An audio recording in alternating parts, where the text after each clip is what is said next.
Hi everyone, welcome back to Wrestling Fun with Father and Son. I'm Father Matt and this is Son. Hi. And this is our AEW Full Gear reactions. Yep, last night, Full Gear. Quickly go through the buy-in. The buy-in was a half an hour of videos, which whoever's doing their videos for AEW, they're not paying them enough because their videos are brilliant. Really, really good videos. But they did have a match. It was a Britt Baker versus Bria Priestley. Britt Baker, she went and won. They've had this sort of rivalry over the last few months. It was Britt Baker who got the win by submission, only for the lights to go out and Awesome Kong with Brandy Rhodes. They came down to the ring. Awesome Kong attacked Bria Priestley, and then she got this sort of hook knife thing and cut a little bit of her hair, like taking a trophy. And that was kind of how they ended the buy-in. Now we're going to the Full Gear main show. Start off with the Young Bucks versus Ortiz and Santana. We will mention that the Rock and Roll Express were at ringside. That comes in at the end. Obviously, as we know, Ortiz and Santana attacked the Rock and Roll Express as they were sort of showing off the AEW Tag Team Championships. They got a sock with a couple of balls in it, and they were attacking them and took them out. This match, again, it's just a brilliant tag team match. AEW seems to shine in the tag team division. This is another shining example of it. These two teams really meshed really well. It's a really good match. Nick Jackson sold a calf injury, which was really well sold. There were times when, like old wrestlers, he forgot that he had it at moments when they're running or they do this or do that. But overall, he sold it quite well. It was, though, Ortiz and Santana that got the win. Shocking win. Young Bucks haven't won for a couple of weeks. It's really interesting to see how they're supposed to be the top team, but they're not winning, Kai. It's interesting, isn't it? After the match, Ortiz and Santana attacking the Young Bucks. After the match, Sammy Guevara come down with his, like, doing this sort of, like, he does like a bit of a Tyler Breeze gimmick with the phone, sort of showing that he's like filming a vlog or something with the phone. He comes down, he brought out the sock with a couple of baseballs in it, only for then the Rock and Roll Express to jump in and try and save the Young Bucks. They did. Ricky Morton, he's like 63 years old. He did a Canadian Destroyer, which I was highly impressed. I thought, wow, 60-year-old guy did a Canadian Destroyer. It was kind of, so we say, assisted by, I think it was Santana, but yes, still, he did a Canadian Destroyer, and then he did like a tope through the ropes as well, and they got the upper hand. It was a really cool start to pay-per-view. Really good match. What do you think of the match? I think it was good. Yeah, I thought it was a really good high-flying match. Like to say, all you want from a tag team match. Next, we had Hangman Page versus Pac. This was the sort of the third meeting of these two. There was a nice brain buster to a chair. Pac got Page, brain busted him onto a chair outside the ring, and you can see it really marks Page's back. It was Hangman Page who got the win with a dead eye. I don't know what it is. I'm not really high on Hangman Page. It's something I'm missing something with him, but still, he is a good wrestler. But there's just something missing. I don't know what it is, but still, he's now I think 2-1 up on Pac going forward. Next, we had Shawn Spears, the chairman, with Tully Blanchard and versus Joey Janela. As we know on AEW Dark, I said in the AEW Dynamite video I haven't watched Dark for the last 2 weeks. I still haven't had the time to do it, but they have had a little bit of a rivalry with a nose ring. I think he tried to pull it out with the pliers. This was kind of the culmination of this. There was a nice little spot where Shawn Spears tied Joey Janela's hair up into sort of, they have the sort of tag ropes each corner. He tied his hair up and he had to sort of yank it out. Tully Blanchard got involved in the match. He was distracting the referee, who was Earl Hebner. Quick note on Earl Hebner, referee. He's called so many matches for the WWE, so many like history moments through my childhood and growing up and all that. He is just like a legend, and we all love Earl Hebner. The trouble is, I think Earl Hebner's missing a beat at the minute. I don't know if it's because he's getting older and he's just missing something. And in this match, it really did show. He kind of was just like standing there, not really doing much, not really involved. If you watch some of the other referees, they're getting involved, they're counting, they're getting separating, they're doing all the referee jobs. I just thought Earl Hebner wasn't really there, but Yeah, it was. Anyway, Sean Spears, he went to the a corner, he ripped the pad off, only for then the referee to put the pad back on. That distracted him. Then they did a spike DDT spike pile driver, I should say, outside of the ring with Sean Spears doing the pile driver. Tully Blanchard jumped off the steps, pulled the feet down, and that was kind of the end, signalled the end of Joe Janela, because he got back in the ring. Sean Spears did his finisher and got the win. Going forward. So yeah, Sean Spears, very impressed with him since he's come from being Ty Dillinger. He is now Sean Spears. He's doing really, really well in AEW, I think, and he's got a really good gimmick going forward. Next we have triple threat tag team match. Private Party, SCU and the Lucha Brothers for the AEW tag team titles. Again, this is a nice little match as well. I really like Private Party, I really like SCU, and I really like the Lucha Brothers. So 3 teams there that are really, really good. But it was SCU who retained their titles, only for then the Lucha Brothers to attack SCU. The lights went out, the lights come back, only for what? What happened? Another Pentagon Junior. Yep, another Pentagon Junior. Sort of same outfits, squaring off each other. He ended up attacking the Lucha Brothers Pentagon Junior. Then he took off and whipped off the mask to reveal who? Christopher Daniels. Yep, the fallen angel, Christopher Daniels. He's returned. Obviously, a couple of weeks ago, or a few weeks ago, shall I say, the Lucha Brothers took him out. He's now got some sort of matter of revenge, and he's now back. So they'll be probably going forward. There's probably going to be more scope there for their rivalry. I think it's going to continue. So we'll have to see. Next, it was Rio versus Emi Shikaru for the AEW Women's Championship. Again, this one I wasn't really invested in. Again, the women's division, I always say it's missing a beat. All I put is there were a lot of knee strikes and a lot of stomps. I know Japanese wrestling is kind of that sort of mentality. If you watch someone like Shinsuke Nakamura, he does a lot of stomping and a lot of knee striking. And some of the wrestlers like Finn Balor, he does a lot of that sort of stuff as well. But he's done a lot of work in Japan as well, so he's picked it up from there, I'm guessing. But yeah, in the end, it was Ryu retained. And like I say, I think they are missing someone. I've said it before. I'm still saying it. I think they're coming, but I don't know when or where they will appear. But hopefully they have another woman's name to sort of pull it up, and so we'll have to wait and see. Next, we had the sort of pre-main event, as it were. It was Jericho versus Cody Rhodes, or the American Nightmare Cody. Jericho come out with Jack Hager, and Cody Rhodes come out with MJF. Let's say AEW Championship, 60-minute time limit. They did say about that. They had 3 judges. It didn't go 60 minutes. We'll just quickly say that. I've written some of the points down of the match. Just go through them. There was a very nasty Cody face plant. Up to the ring this time, they had a stage that kind of, the ramp sort of went up to the ring. It normally sort of slopes down. This time it actually was like vertical with... It's like that and falling.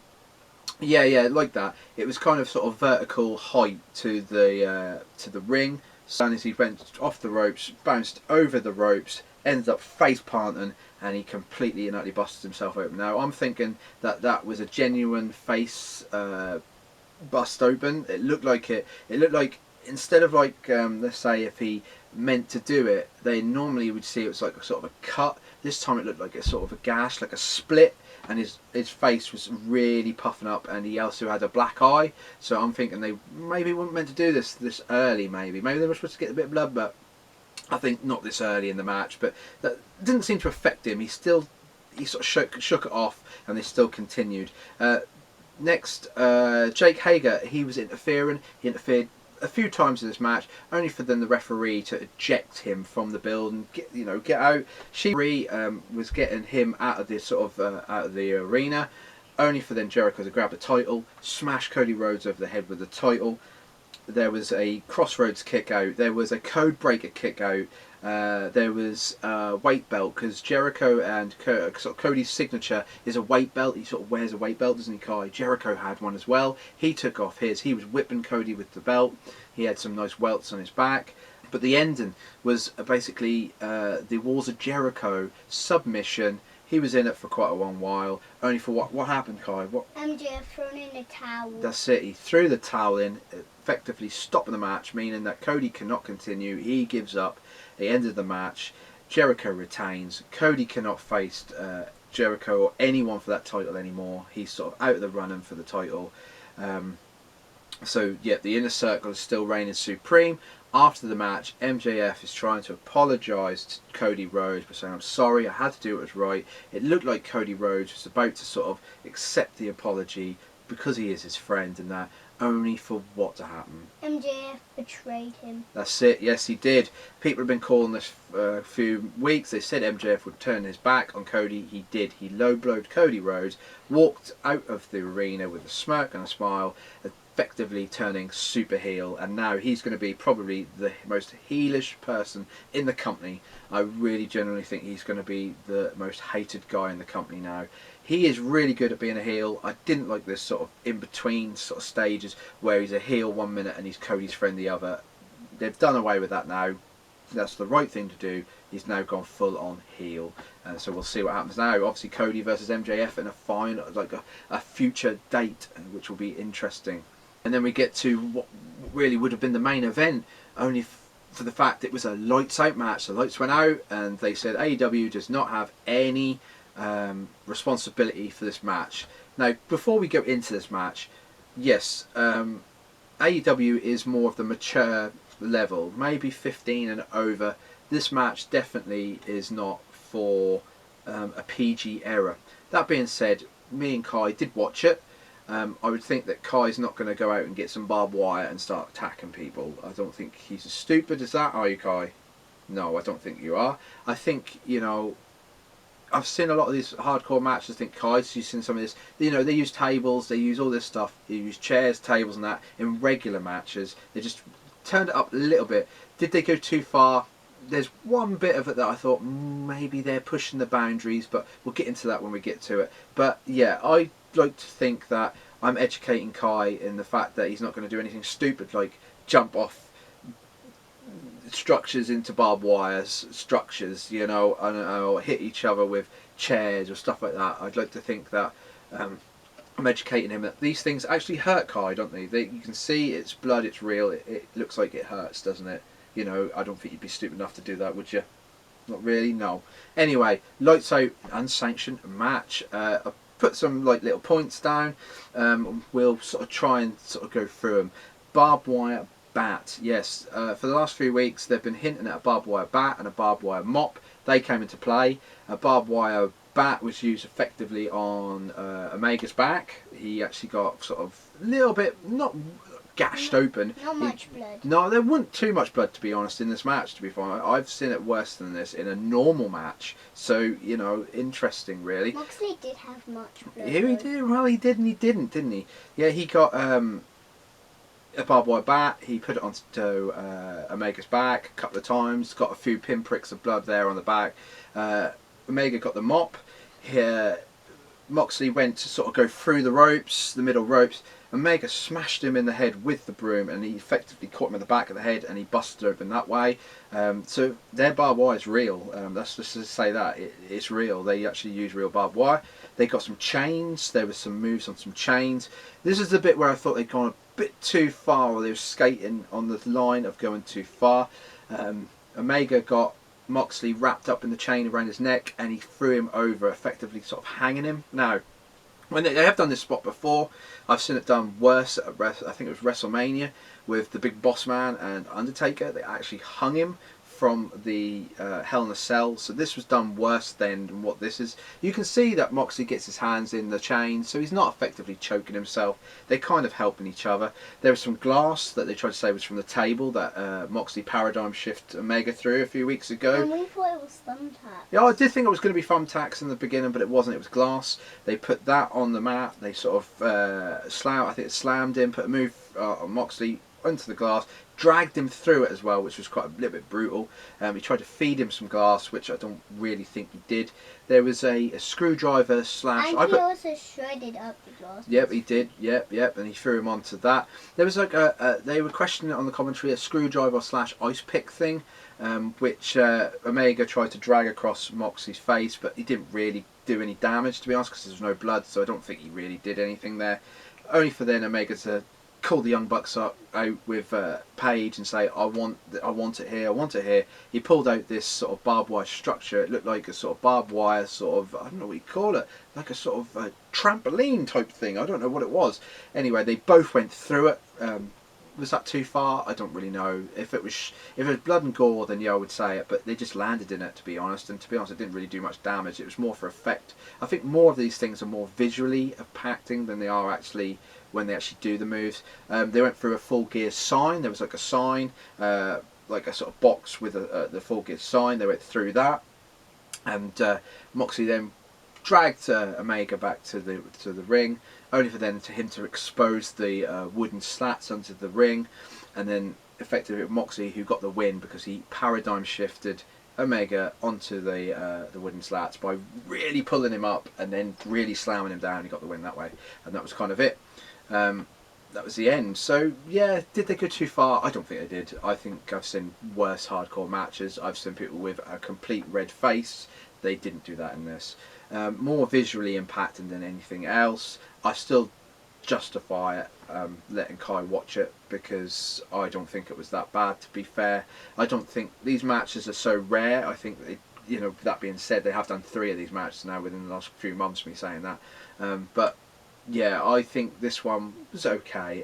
It's like I say, it's not like Kai's going to go out and start smashing me with a barbed wire bat. So Kai is a good little boy, isn't you? Yes. So yeah, Full Gear. Overall, I was very, very happy. I was excited before. I'm still excited to say I've watched it, and I really enjoyed it. The outcomes, are happy with them. The Cody thing, we'll see what happens there. We'll have to find out what happens, because he could say, well, I didn't really effectively give up, did I? He threw in the towel, so I they might get round it some way. But I really, really enjoyed Full Gear. What did you think about Full Gear, Kai? I think it was very good. Yep, very good, very good.